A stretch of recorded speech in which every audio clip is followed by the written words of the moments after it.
Having nearly died from strangling myself with VR cables, I just want to make a short video here at Montreal, where it's not raining, giving you an example of how the physics engine is only a part of the experience.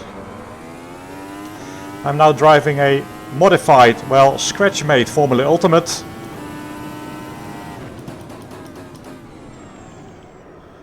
And it is quite drivable, I think. A challenge, but quite drivable. And I will then hop into the default AMS Formula Ultimate and try that.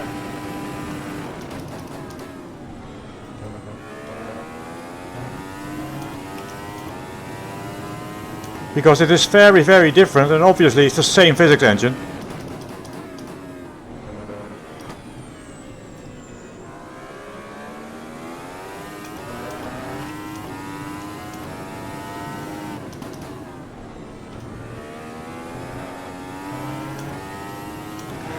This is quite confidence inspiring.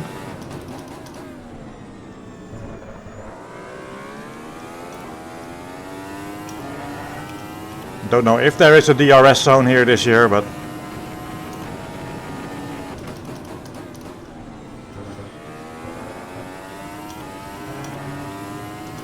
it's kinda well behaved, but it does get tricky.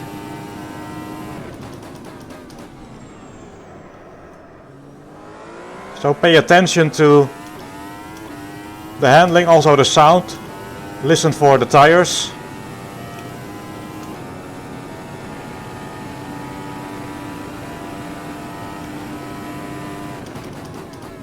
And I can curb.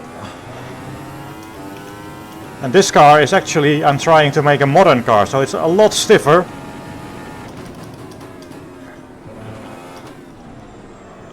Much stiffer, lower to the ground, yet it handles, I think. I have yet to try. Here you can throw it over the curves a lot better, despite it being much stiffer. So, same physics engine, obviously. Oh. But I think quite different handling, also in the engine braking. Off throttle into the corners, it's quite stable.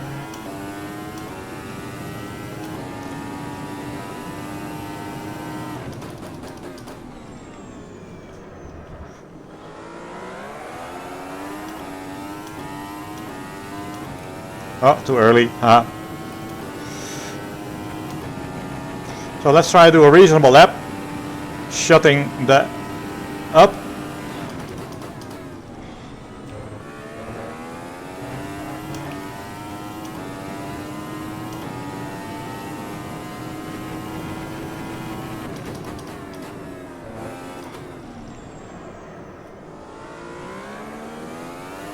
Oh yeah, feeding the throttle in there and the back. Oh. Can just go full throttle so much sooner. But I have yet to try the original, maybe it's not so bad.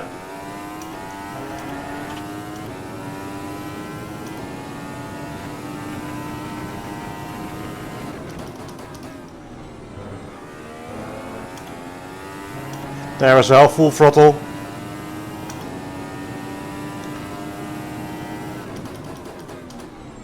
And the engine braking as well, going off throttle into turns. Yeah, feels, this is really drivable. As drivable as something insane like a Formula 1 car can be, but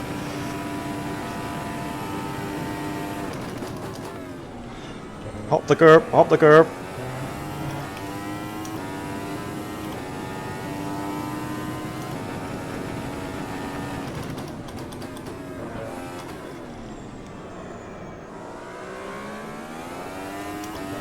Beautiful neutral exit. Too late. Too late.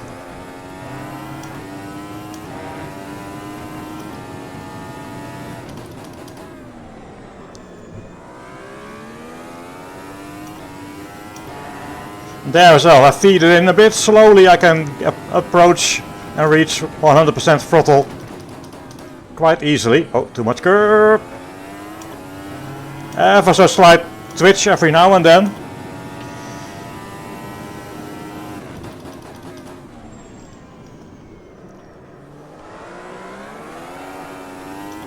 Slight fighting, but not like big slide, so this is really nice. Now I will just hop into the original Formula Ultimate,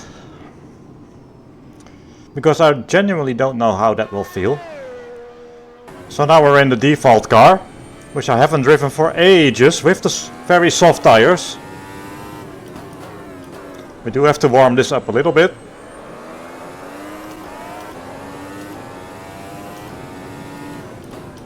It already seemed like maybe I got a bit of a upshift wheel spin. Like it shifts a bit too violently, maybe. And you can already hear the tire sound is a lot more pronounced and happening when I don't think it should happen. Now this was a feature added to the AMS, but sadly just something we didn't get the most out of, and now after a few more years of tweaking, I can make those tire skid sounds appear more in situations where you would expect slight scrubbing. This sounds almost deafening.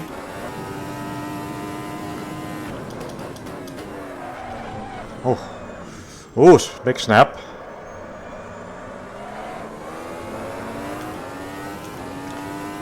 Of course it is not fair, having driven a few hours with the other one.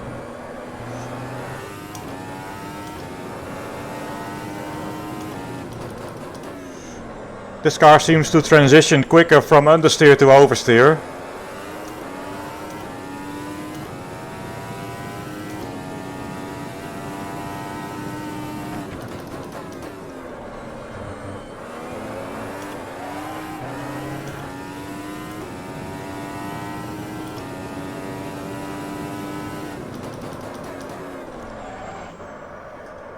I really don't like the sound.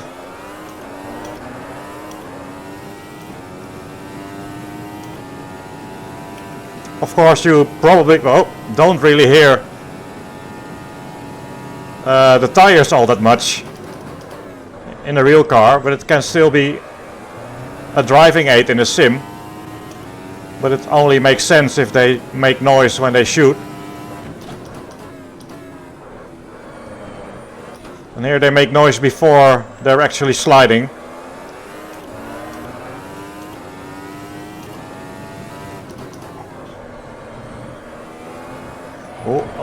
Big understeer. So this feels more on rails. My nose is pinched a bit by my brilliant headset. So on rails. But it also goes off the rails. More snappy and quicker.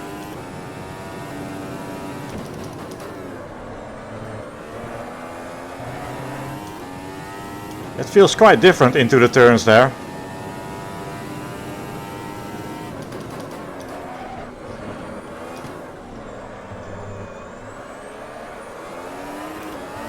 There is such a thing as too much turn in. Oh. So the car, yeah, I'm showing you with my hands, which you cannot see. It's sort of washed out. It got an oversteer sweep almost into the turn and then sort of straighten out again. While the tires are making a lot of noise.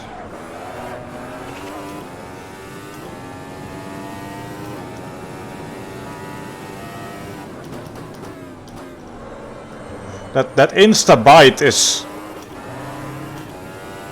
of course this is a slightly lower weight car. I'm making a modern-ish car, the one I drove previously. This is a bit lighter. Oh, but it makes it into the turn, but it doesn't really inspire a lot of confidence.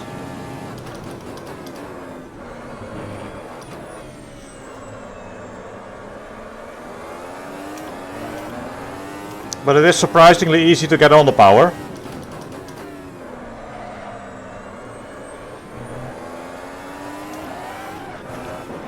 It can get those snaps on upshifts that are not there in the new version.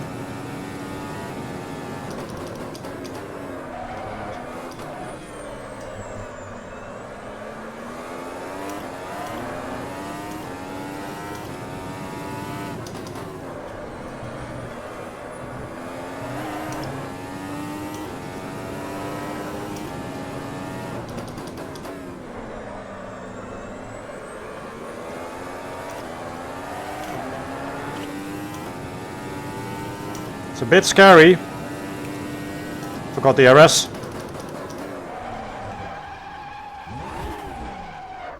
I was too late, so get a bit of a downshift handbrake action.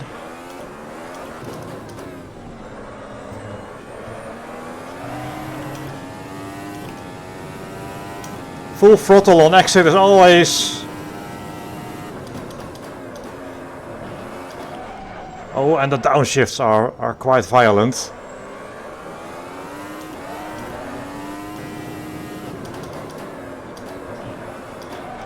Again, the downshift to second is too abrupt.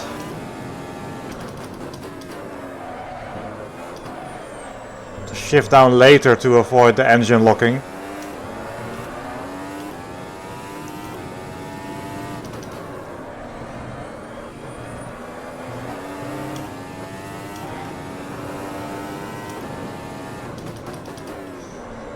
It really wants to enter, but after that it's a bit... Even there, those exit snaps are really sudden and violent, so you have to be very careful.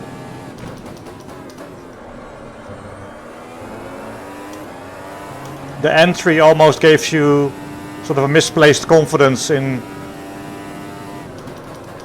that there's infinite grip, but then on exit there isn't.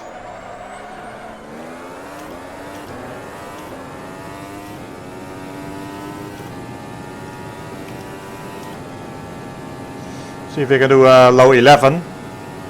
Did that with the other car.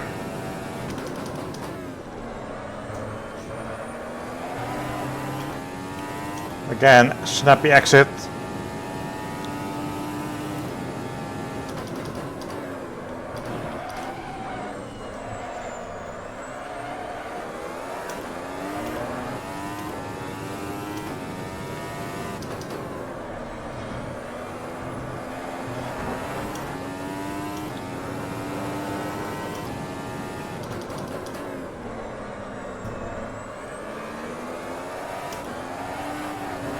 Oh, busy.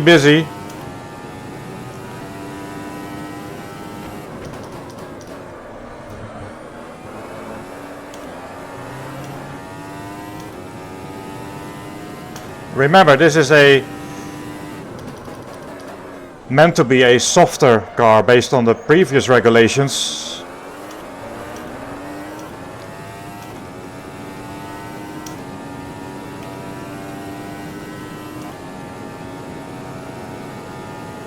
Losing a bit of tire temp.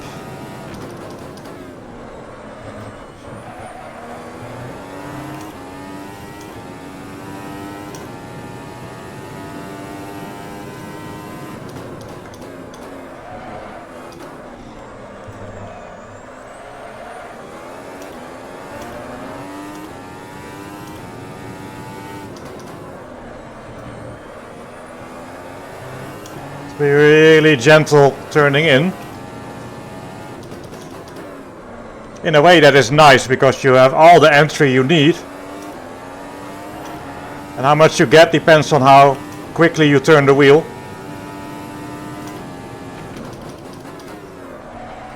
Or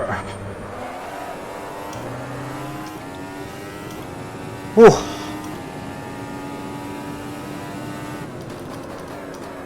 Oh, there is a hairpin here somewhere.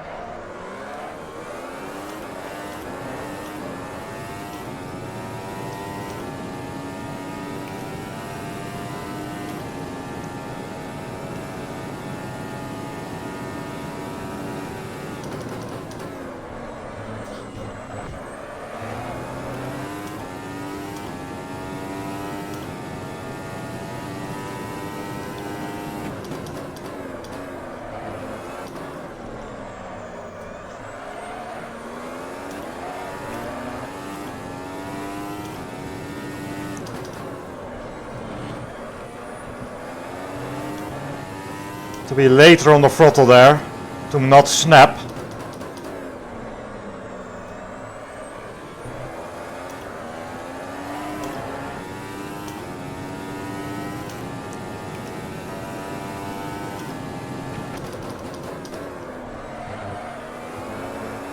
Big slide on entry.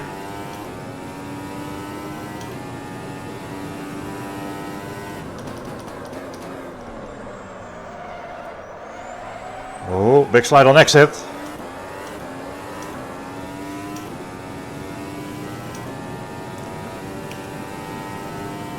It is not entirely fair. I've driven this for half an hour now.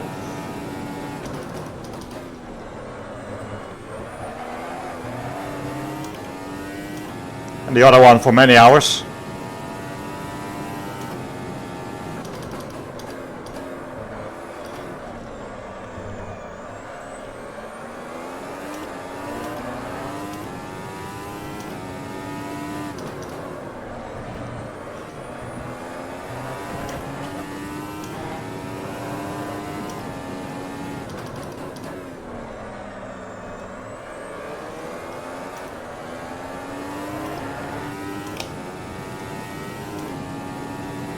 Very close.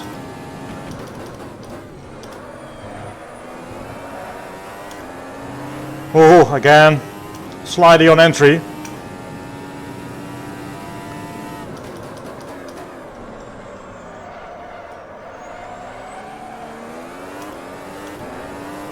Of course you can tweak the diff and do other things.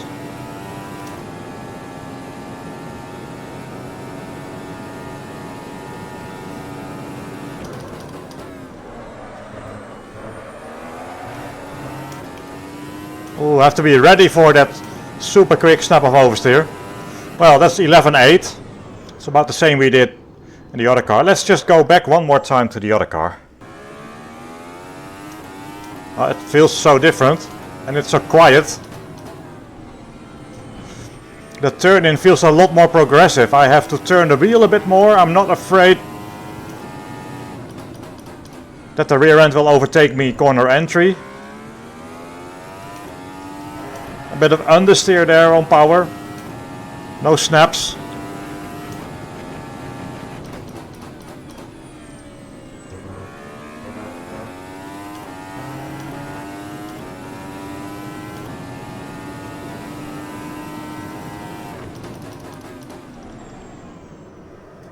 Now you hear it just a little bit on entry, a bit of scrubbing.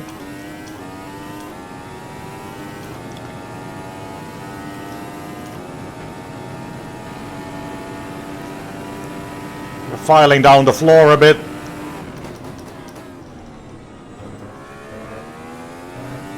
Yeah, no snap at all on exit. It is much more planted. And on entry it is much less scary.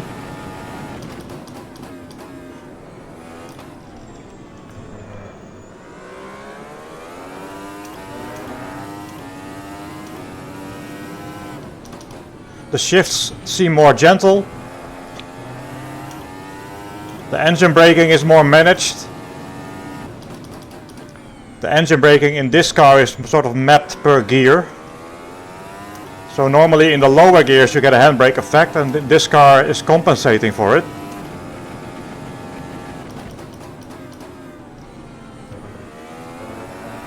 I have this so much more confidence going on the throttle. Now of course, to some extent you can do it with this setup, but in general here the tires are quite different and quite a few oh, this is too early, can't talk and drive in DRS. The chassis, geometry, tires and aero, really different. Okay, well, really different. And I keep having to remind myself this is a modern interpretation, so the much lower, much stiffer car, yeah, that is more compliant. See, that was a slower snap. And if I apply a bunch of steering lock, I'll get some understeer. The other one feels on rails on entry.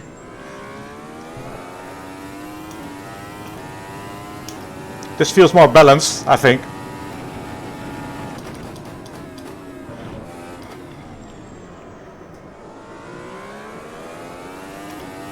It's so nice to drive.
Late.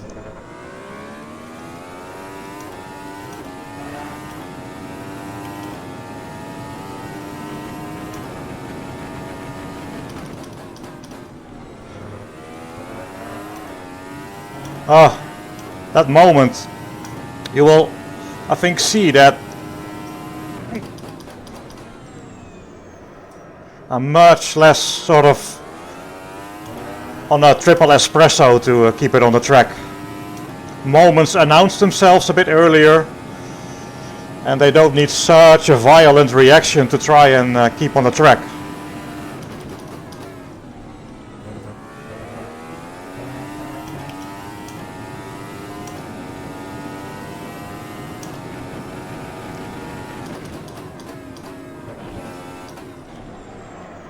That's not a good line.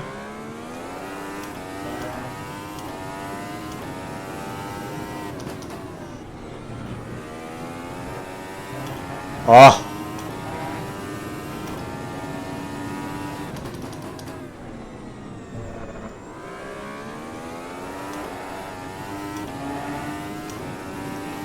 Even there was a bad line on exit, but it announced itself.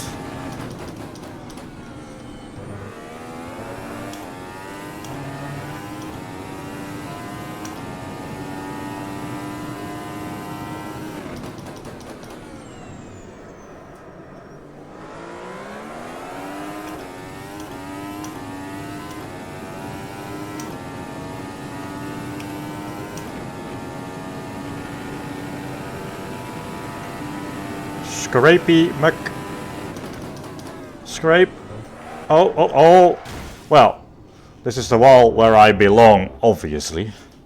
Augmented reality happens here. Interesting to drive these two side by side. So obviously a lot of stuff has happened because the Riser cars are now 4-ish, 5 years, 6 years old. And I've always been tweaking my spreadsheets and all that. So one of the differences is that you think the old car in the default AMS1 content will have a turbo. Actually, it doesn't have a turbo engine, because I thought quite long and hard, because in real life they have such complicated electronics and systems to make the turbo sort of not noticeable by the driver. So we went for a non-turbocharged engine in the Formula Ultimate in AMS1. This has a turbo because I figured a slight itty bit of lag is probably still maybe there, and it maybe has slightly an effect on slowing down the power delivery ever so slightly.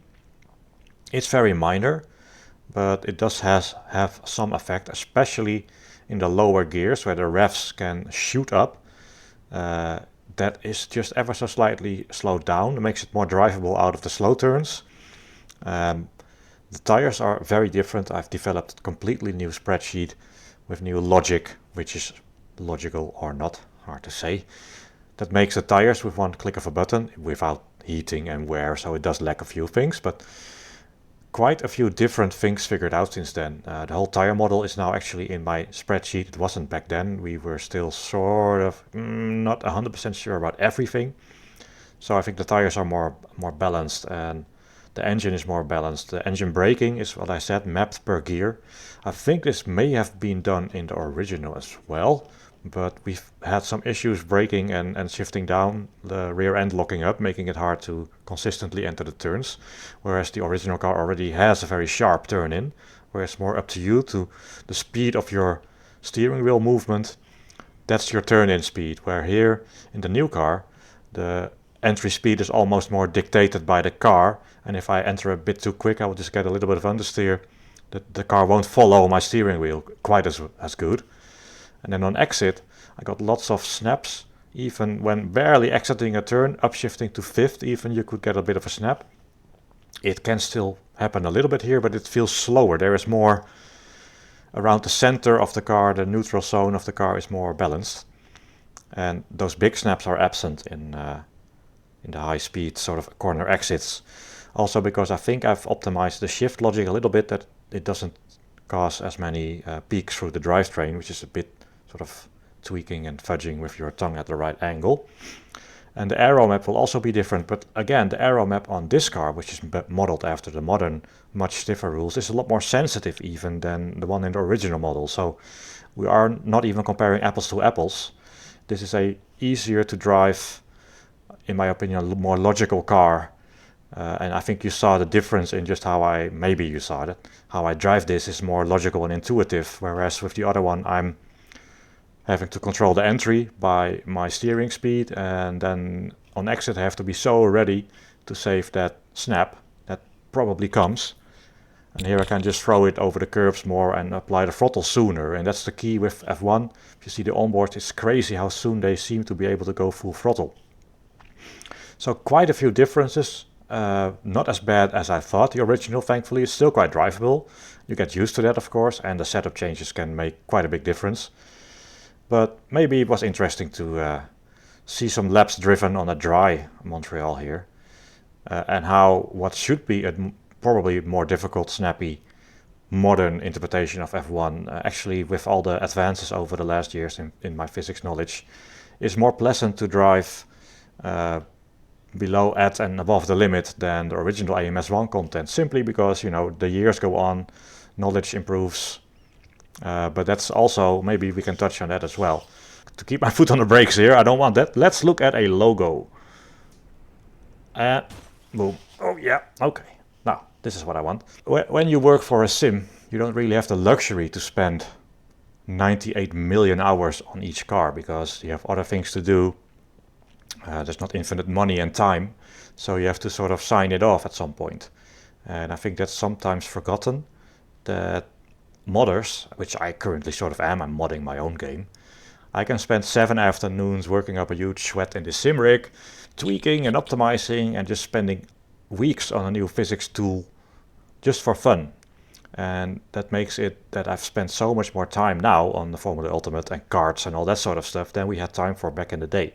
So oddly, maybe sometimes modders can actually outperform the development team, simply because the development team needs to pay the bills, has deadlines, and at some point you have to sign off. And then the modders, like in AC as well, maybe they make better cars than the original content, but they've had 8 years of working on it, and yeah, by now of course you learned a lot more stuff and maybe are able to do better. So that's, yeah, just a reality of being a developer, is that resources are not limited, and well, not limited, are limited, very much limited, and when you're a modder they're almost unlimited. I've had a lot of fun to drive this improved car, and maybe something came across in this video, maybe not. Yeah, well, that's about it. I'm very hot now. Thanks for watching this, and I'll see you later. Oh, by the way, plug! There is now SmartControl Live, which I have not configured here. That's how you advertise your own software. No, if in case you have a Huizingveld product, struggle to pronounce that, pedals, handbrake, whatever you have, you can now install SmartControl Live, available on our website, by the way, and that allows you to, well, adjust brake force in real time as you drive, or apply different profiles, different curves to your pedals, all sorts of neat things. So yeah, I just wanted to put that out there. That could be nice if you happen to own a Huizinga pedal set that is not Pro Pedal or not the original Ultimate, Ultimate Plus or Sprint or later handbrake as well. Alright guys, see you later, bye bye.